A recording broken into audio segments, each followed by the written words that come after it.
This is a Japanese woodblock. So this is a different technique that I studied out in Japan, and it uses, this is a Shina plywood. It's a soft plywood. Traditionally it was, I'll show you a traditional block. So back in the days of Hokusai and the Japanese printers, we tend to see it, it would have been cut in cherry wood, and this is how a traditional Japanese print would look. I use plywood because I work in very short limited editions, and the difference about this technique is that it uses watercolour paint, and the watercolour paint is mixed with this gloopy stuff. This is rice, and the rice blends with the paint to make a nice smooth printing medium, and that's all done with brushes and not with a roller. So because I work with a brush, I can have several printing blocks on one piece of wood, and then I'm just applying the paint to the particular one as I work. So with this technique, it's quite painterly, as you can imagine, and there's lots of soft mixes of colour on the block. So this particular print that I was printing earlier, I'll show you how it looks printed. So this is one that I was working on this morning. It's not quite finished there, but you can see how the colours are very soft, and there's one that's even less finished there. So you've actually done the 3 stages of the design all on one piece of ply? Yeah, that's right. So what you're looking at here is the sky.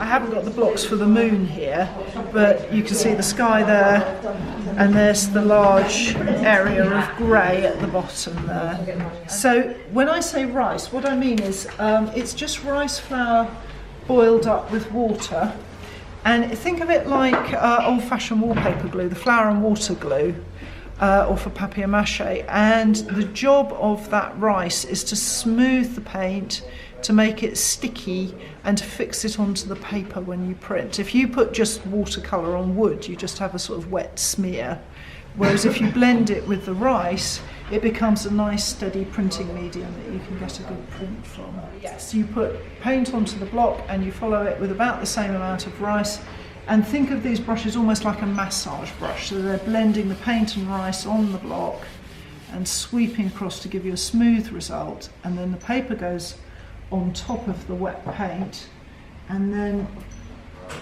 instead of a printing press you have one of these. This is called a baron, and it rubs the back of the paper, and it's made of bamboo. Inside there's a coil of plaited bamboo, and that's what gives me a means of taking an impression. So it's a very gentle process. You don't need a great big printing press or anything like that, because everything's damp and sticky anyway, so you don't need a lot of pressure.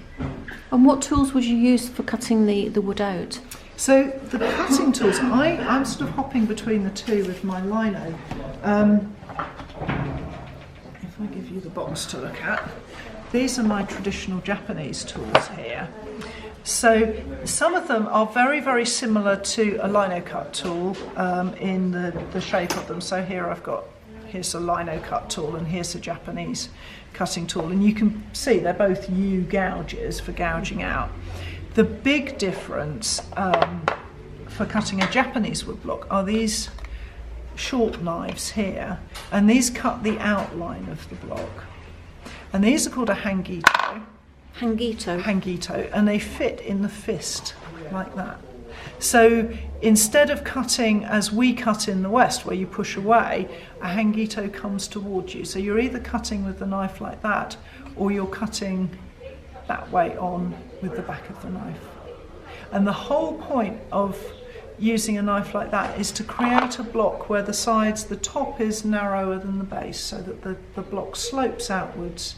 So it's very sturdy, and also when you're printing you get a nice clean print. So the first cut you make is to cut right round the outline with these, and you can maybe see that they're sharpened in slightly different ways. So this one is for cutting fine detail, this one will only cut straight lines. So you have a selection of knives that will do different things for the outline when you use them. And once the outline is cut, then it's a matter of clearing.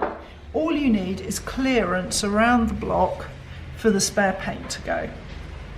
So the other thing you need with a Japanese woodblock is the registration to line the print up, and that's actually cut into the wood at the same time as you cut the block. So you can maybe see these are called kento. Think of them like little shelves to prop your printing paper on, and they consist of a right hand corner, and then about 3/4 of the way along the print there's another shelf. So this edge here dictates how far your printing paper goes across, and these two shelves here hold it at the right height. So even when I'm working on a print, I've worked on prints that are well over 1 metre across, I'm still using 2 little registration points that size. They're just a really long way apart. So you don't need more than 2 for that. And how do you get your design onto here? Because I know when you do a reduction for lino, you're starting with an original design and taking away from that. That's right. So all your original foundation for your design is already there. So how do you get your designs onto the wood? So I use a method where I have a master design, and then I make a master tracing of that design, and I cut my tracing paper bigger than the design. I cut it the size of the design plus a margin, so a white margin to go around the edge of the print when it's printed, and then I'm transferring the design onto the wood with carbon paper, good old-fashioned office carbon paper, and at the same time I'm using the edges of my tracing paper to mark my registration. So every time I move and map out a new block from the master tracing, I'm also marking where the edges of the paper are.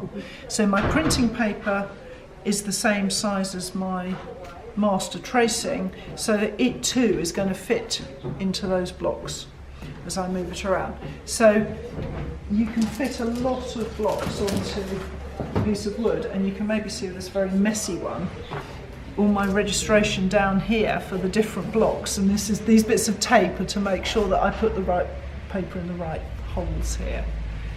So each one of these pieces has a different registration point along the bottom there. So how many prints could you get from just one piece of wood like this? So this plywood, this is professional grade Sheena ply, and you could get, I would think several hundred if you were careful with it.